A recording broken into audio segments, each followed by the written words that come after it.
wabarakatuh Ibu. Waalaikumsalam warahmatullahi wabarakatuh. Terima kasih sebelumnya karena Ibu telah menyempatkan waktu saya mengadakan wawancara terkait pengambilan keputusan itu ya. Aku pernahkah Ibu mengalami dilema saat mengambil keputusan? Mungkin ada pernah mengalami seperti apa ya mungkin? Tentu saja saya mengalami dan memang banyak masalahnya dengan dilema Etika dilema keputusan. Kira-kira bisa Ibu terangkan atau mungkin Ibu beritahu ke saya waktu kejadiannya kapan atau mungkin waktu apa ada merasa memiliki dilema saat pengambilan keputusan? Ketika misalnya kita kenaikan kelas, ketika anak tersebut misalnya mau dinaikkan tetapi kakaknya nggak nyampai, belum memenuhi syarat. Kalau ditulis apa adanya tentu salah ya. Tetapi kalau dinaikkan nanti juga salah, tidak sesuai nilainya dengan KKN. Mau tak mau saya akan memberitahu bahwa diadakan satu penambahan nilainya tadi, remedi gitu ya. Ya, benar. Jadi harus mengadakan remedi pada anak tersebut sehingga bisa memenuhi syarat untuk kenaikan memenuhi KKN-nya. Berarti waktu itu kejadian waktu pengambilan kenaikan kelas ya Bu, kenaikan kelasnya. Selama ini Bu, bagaimana Ibu mengidentifikasi kasus-kasus yang merupakan dilema etika atau bujukan moral? Bagaimana caranya Ibu memilah, oh ini dilema etika atau ini bujukan moral seperti apa? Ketika ada satu masalah, satu kasus, saya harus melihat, mengidentifikasi apakah ini termasuk dilema dilema etika atau bujukan moral. Ketika itu dilema etika, maka saya harus menguji, melihat benar dan salahnya, atau benar sama-sama benar. Ya tentu kita lihat mana yang lebih. Jadi kalau memang itu benar dengan benar berarti termasuk ke dilema etika. Kalau benar dan salah, maka itu termasuk bujukan moral. Selama ini Ibu menjalankan pengambilan keputusan di sekolah itu terutama untuk kasus-kasus yang ada dua kepentingan, misalnya sama-sama benar atau sama-sama mengandung nilai kebajikan, bagaimana? Tentunya saya mengidentifikasi kasus tersebut, apakah itu termasuk dilema etika atau bujukan moral. Nah, ketika itu dilema etika, aku juga mengajak guru atau bagaimana? Sudah pasti saya akan mengajak guru mana yang mempertimbangkan mungkin keadilannya atau sisi kemanusiaannya dan berbagai macam hal, dan termasuk nanti apa akibat dan lain sebagainya itu. Ketika nanti suatu kasus pada akhirnya gitu, apakah itu berdampak baik atau tidak. Jadi untuk mengambil keputusan melibatkan semua pihak, yaitu berkolaborasi semua pihak untuk mendapatkan keputusan. Benar. Maka kita harus melibatkan para guru atau pihak tertentu yang bisa sekiranya menguntungkan orang banyak. Terus langkah-langkah atau prosedur apa Bu yang Ibu pakai selama ini? Jadi sebelum membuat keputusan kira-kira ada prosedur apa? Jadi tadi kan Ibu bilang mengidentifikasi dulu, kemudian mengambil berdasarkan nilai sisi kemanusiaan gitu ya Bu ya tadi ya. Jadi sebelum kita mengambil keputusan tadi kita harus melihat, kita analisa, kita identifikasi mana yang lebih baiknya itu, apalagi menyangkut kasus dilema etika. Maka harus menyangkut keuntungan orang banyak, kemudian pada sisi murid juga. Terus hal-hal apa saja yang Ibu anggap efektif dalam pengambilan keputusan kasus-kasus dilema etika seperti ini? Melakukan pengujian benar atau salah atau bagaimana? atau itu langsung aja bagaimana keputusannya, atau Ibu harus ada pengujian-pengujian yang seperti apa? Bu? Oh ya, ketika ada kasus dilema etika contohnya, atau menyangkut apa tadi tuntutan moral, maka saya harus melibatkan beberapa pihak. Ya, kita identifikasi, kita analisa apa akibat dan sebagainya di akhir daripada mengambil keputusan tadi. Jadi tidak serta merta kita mengambil keputusan ini jangan sampai merugikan apa yang kita atasi tadi. Lagi menyangkut orang banyak ke siswa. Ya, siswa juga merasa tentram nyaman gitu Benar, ya. benar, harus kita pertimbangkan. Yang selama ini merupakan tantangan Bu, merupakan tantangan dalam pengambilan keputusan dilema etika Bu. Tantangannya seperti apa Bu? Yang jadi tantangan apa yang kira-kira menghambat? Ketika ada tantangan itu maka kita harus memberikan pemahaman, pengertian pada seseorang atau ya pada pihak tertentu agar mereka pahami, mengerti, jangan sampai mereka merasa dirugikan. Tentunya seperti itu. Jadi mengedukasi dulu ke beberapa pihak ya Bu, yang nanti bahwa keputusan ini nanti akan berdampak pada A, B, C, D Ya, seperti itu. Kan ya. pasti setiap keputusan kan tidak sesempurna yang kita inginkan. Benar. Pasti kan ada Tentu ada kekurangannya. Ada kekurangan, tidak selalu merta itu benar sekali atau sempurna, tidak semua seperti itu. Itu ada sisi kekurangannya. Ya ini Bu, untuk apa namanya penyelesaian masalahnya itu Bu, apa ada tata kala atau jadwal tertentu Ibu menyelesaikan masalah itu? Apa langsung seketika itu atau bagaimana? Ketika ada satu masalah, kita mengambil satu keputusan, tentunya kita tidak serta-merta. Kita harus melibatkan para guru atau dari pihak mana yang lain agar apa namanya intinya itu ketika kita memikirkan pada akhirnya nanti jangan sampai berdampak negatif atau merugikan pada pihak tertentu.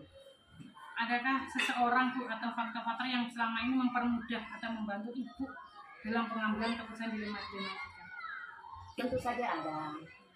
Sudah pasti yang pihak-pihak yang ada hubungannya dengan masalah yang harus kita selesaikan atau kita putuskan. Tentunya saya juga pasti pertama melibatkan para guru misalnya kan, bagaimana caranya agar kepentingan suatu kepentingan tidak salah. Terus dari semua hal yang telah Ibu sampaikan tadi, kira-kira pelajaran apa atau apa yang dapat dipetik dalam pengambilan keputusan dilema etika? Kira-kira apa sih setelah kita ngobrol-ngobrol tadi Bu, kira-kira Ibu yang Ibu dapatkan dari pembelajaran ini tadi, yang jawaban-jawaban dari Ibu tadi, kira-kira apa yang bisa Ibu petik dari pembahasan atau pengalaman Ibu sendiri dalam pengambilan keputusan? Ketika selalu dihadapkan dengan berbagai macam masalah dan sebagainya, sudah pasti kita akan melihat kembali pengalaman-pengalaman yang lalu, keputusan tidak serta sempurna. Iya, kita akhirnya mengambil satu kesimpulan bahwa ternyata ketika kita mengambil satu keputusan dalam menyelesaikan satu masalah itu ternyata tidak serta merta itu benar semua. Ternyata pasti ada yang beberapa pihak yang kurang. Iya, masih ada kekurangannya, ada gitu. Namun tapi keputusan yang diambil itu diutamakan untuk kepentingan bersama seperti itu ya. Benar, meskipun ada beberapa pihak mungkin yang kurang pas dengan. Ya, benar sekali. Jadi kita harus melihat itu tadi, tapi yang terpenting tidak merugikan beberapa pihak yang sangat-sangat kepentingan jangka panjangnya ada seperti itu. Kita mikirkan akibat daripada keputusan kita ambil tadi, memikirkan jangka menengah ataupun jangka panjang. Baik Bu, terima kasih atas waktunya. Sekali lagi saya mengucapkan terima kasih atas waktu. Saya rasa cukup sekian apa yang ingin saya tanyakan ke Ibu. Semoga hasil wawancara ini bisa menjadi pengalaman yang berharga buat saya. Ya, terima kasih waktunya Bu. Sehat selalu buat kita semua. Assalamualaikum warahmatullahi wabarakatuh. Waalaikumsalam warahmatullahi wabarakatuh.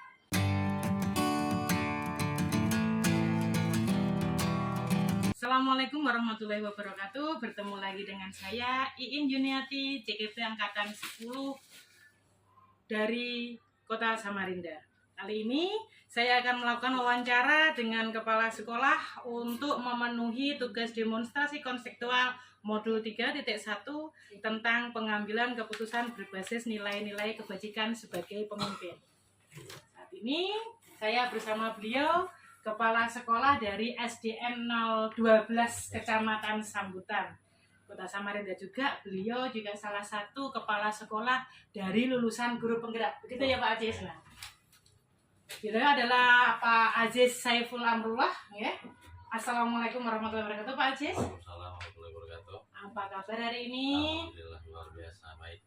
Terima kasih atas waktu yang disempatkan ya Pak Aziz. Hari ini saya mengganggu waktunya yang padat itu, meminta sedikit untuk menyelesaikan tugas modul 3.1 saja. Gini Pak Aziz, saya mau sharing-sharing, mau menanyakan kira-kira Pak Aziz selama Pak Aziz sudah menjadi kepala sekolah ini pernah nggak dihadapkan pada sebuah kasus atau sebuah kejadian yang Pak Aziz mengalami dilema dalam memutuskan masalah tersebut Pak Aziz? Pernah, kalau dalam kasus sebenarnya pernah. Kira-kira bisa nggak Pak Aziz? Bolehkah saya tahu kira-kira seperti apa, dan kasus itu termasuk dilema etika atau mungkin kebajikan moral? Kalau kasus yang ada itu dilema etika sih yang saya alami. Waktu itu tentang ya karena kami ingin membuat keamanan untuk peserta didik kami, jadi kami membuat kantin berjalan.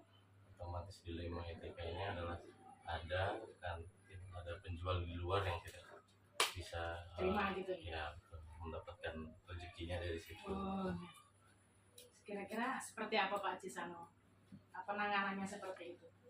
Kalau saya menghadapi kasus seperti itu, saya identifikasi terlebih dahulu apakah dalam paradigma dilema etika itu, kalau menurut yang saya pahami, saya masukkan ke mana gitu ya, mau ke masalah individu atau berlawanan dengan kelompok atau masyarakat, masalah rasa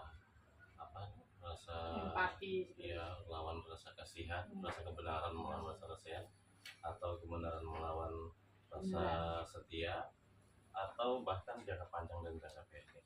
Jadi saya identifikasi dulu. Jadi awal mulanya diidentifikasi kasus-kasus Ya, dulu Pak Aziz, masuk ke ranah yang mana gitu ya. Kemudian Pak Aziz, selama ini Pak Aziz dalam menjalankan pengambilan keputusan, terutama untuk kasus-kasus yang seperti tadi, yang kepentingan yang sama-sama benar atau sama-sama mengandung nilai kebajikan, bagaimana teknik pengambilan keputusannya? Kalau saya yang sering terjadi ini dalam masalah ini biasanya ada dua masalah. Yang pertama itu harus hari itu juga kita ambil kesimpulan, dan yang kedua perlu musyawarah bersama. Jadi yang paling sering saya lakukan itu, jika tidak memang buru-buru, saya selalu bermusyawarahkan dengan teman-teman. Berarti langkah-langkah tadi itu ya Pak ya, yang diambil langkah-langkahnya. Iya, kalau langkah-langkahnya yang jelas, yang pertama saya harus melihat nilai-nilai apa dulu yang bertentangan dalam kasus tersebut. Nilai-nilai bertentangan apa. Selanjutnya saya akan melihat siapa saja di dalam kasus ini yang terlibat. Setelah melihat nilai-nilai pertentangannya dan melihat siapa yang terlibat, selanjutnya mungkin saya mengumpulkan bukti-bukti atau fakta-fakta yang relevan dalam kasus ini.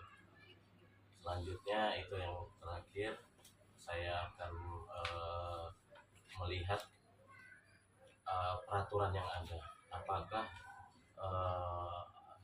permasalahan ini sudah ada aturan yang tertera menulis? Kalau belum ada, baru kami musyawarahkan bersama.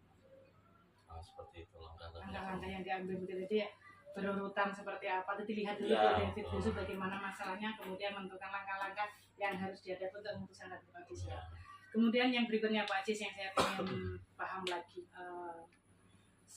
hal-hal apa saja yang selama ini Bapak anggap efektif dalam pengambilan keputusan pada kasus-kasus dilema etika? Ya, itu tadi yang saya sampaikan, sebenarnya selalu ada dua kategori permasalahan yang harus diputuskan hari itu juga atau bisa kami musyawarahkan, tapi yang paling efektif itu adalah mengambil suara dari teman-teman, kita bermusyawarah. Kolaborasi Ya, bermusyawarah. jadi kemungkinan ada yang saya tidak lakukan atau saya lupa, teman-teman mengingatkan. Itu paling efektif. Jadi sangat perlu berkolaborasi Ya. untuk mendengarkan pendapat dari yang lain seperti itu Pak Ajis. Nah, kalau seperti itu tantangannya ada nggak Pak Ajis? Tantangan kira-kira saat mengambil keputusan tadi, kira-kira apa ya tantangan dalam pengambilan keputusan kalau ada kasus dilema etika tadi?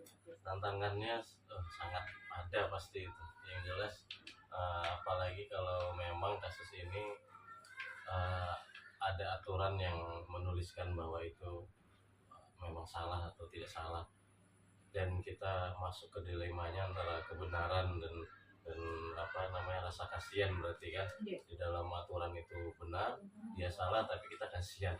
Jadi tantangannya itu kita harus berani mengatakan kalau orang ini, bapak itu salah, ibu itu salah. Itu yang agak susah seperti ini, mau menyatakan kesalahan karena ada empati rasa dari yang muncul tadi ya Pak. Rasa kasihan tadi. Itu tadi yang sempat yang Pak disampaikan, berarti dalam penyelesaian masalah itu terjadwal kadang yang harus diputuskan. Iya, itu kadang itu kalau juga memang kadang harus saya jadwalkan. harus terjadwal gitu. Jadi rincian dari identifikasi tadi kemudian dilihat nanti gimana kira-kira bisa nggak seketika itu. Kalau tidak bisa nanti kita atur lagi untuk pengambilan keputusan.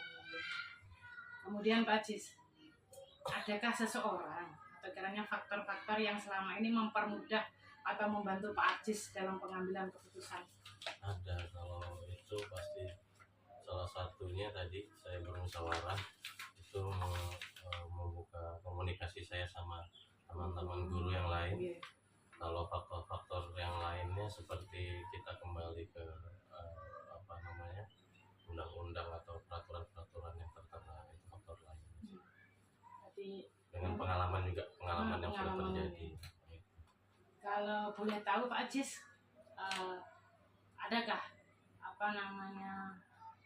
hal-hal yang kiranya pernah Pak Ajis jalani mungkin, atau teori-teori atau penerapan pengalaman yang dari Pak Ajis dapatkan dari guru penggerak dulu dituangkan seperti ini, apakah sangat bermanfaat sekali atau bagaimana?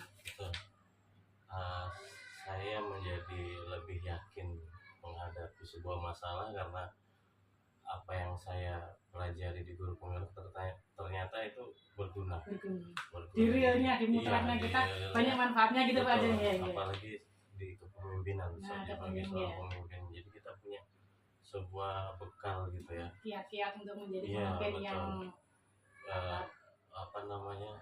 ternyata kalau orang bilang tidak semua masalah bisa diselesaikan, tapi kalau kita mengikuti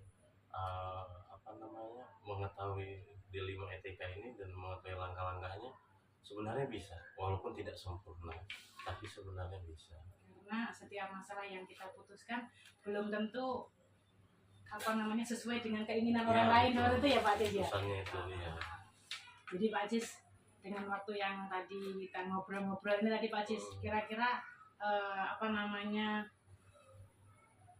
dipetik dari obrolan tadi Bapak Ajis kaitkan dengan pengalaman yang sekian, sudah ada lumayan lama ya Pak Ajis kepala sekolah dari angkatan 7, kemarin belum selesai angkatan 7 sudah mendapat amanah untuk menjadi guru penggerak. Jadi pengalaman tadi, dari semua yang Bapak sampaikan tadi, kira-kira pelajaran apa yang Bapak bisa petik dari pengalaman dalam pengambilan keputusan tadi? Kalau menurut saya nih Bu ya, yang tadi bahwa sebenarnya semua masalah itu bisa diselesaikan walaupun tidak sempurna, dan yang pasti saat yang masih membuat kita ragu itu, walaupun kita tahu tekniknya, walaupun kita tahu langkahnya, kita menyampaikan hasil dari keputusan kita itu dalam penyelesaian masalah, karena di situ pasti ada salah satu pihak yang menerima, iya ada juga yang kurang terima, kurang puas dengan hasil Iya, keputusan. betul. Tapi dilihat dari jangka panjangnya manfaat keputusan nanti mau nggak Iya. mau kita harus mengambil kebijakan itu Pak Cis. Betul, Ya. iya. Oke Pak Cis, terima kasih atas sharingnya hari ini Pak Cis Oh, ya. iya, siap. Semoga cerita atau pengalaman Pak Cis nanti juga bisa saya adopsi untuk diri saya sendiri. Mudah-mudahan kedepannya lebih baik lagi untuk kita. Siap. Terima kasih atas waktu yang disampaikan, yang diberikan maksudnya, bukan yang ditambah, belibet kemana-mana. Assalamualaikum warahmatullahi wabarakatuh. Waalaikumsalam warahmatullahi wabarakatuh.